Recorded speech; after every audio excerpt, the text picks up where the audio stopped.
नमस्कार, श्री स्वामी समर्थ. मी अशी सकाळी देवपूजा करून घेतलेली आहे आणि इकडं वांगीची भाजी चपात्या करून घेतलेल्या आहे आणि रात्रीचा शिळा भात उरला होता म्हणून तो गरम केला. त्यात थोडं तेल वतलं आणि फोडणी देत असते, पण मला दुकानावर जायचं होतं. खूप गडबड असते सकाळी धावपळीमध्ये. फक्त वरण घातलं त्यात आणि परतून घेतलं आणि एका भांड्यात काढून घेतला. नंतर म्हटलं आता घरातला एवढा राडा पडला होता, नुसतं स्वयंपाक केला आणि हे भांडे आहे ना, मी म्हटलं होतं हे भरून ठेवते. हे सगळे भांडे भरून ठेवले, म्हटलं दुपारी आल्यावर घासता येईल. आणि हे भांडे सगळे भरून ठेवले आणि धुणंसुद्धा मी तसंच ठेवलं घरी.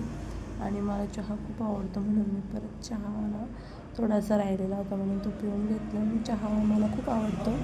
अशी मी दुकानात आली आहे. सगळं झाडून पटकून फरशी पुसून बाहेर स्वच्छ पाणी मारून घेतलं, कारण की इतकी रस्त्यामुळे धूळ येते ना आणि त्या धुळीने नको होतं.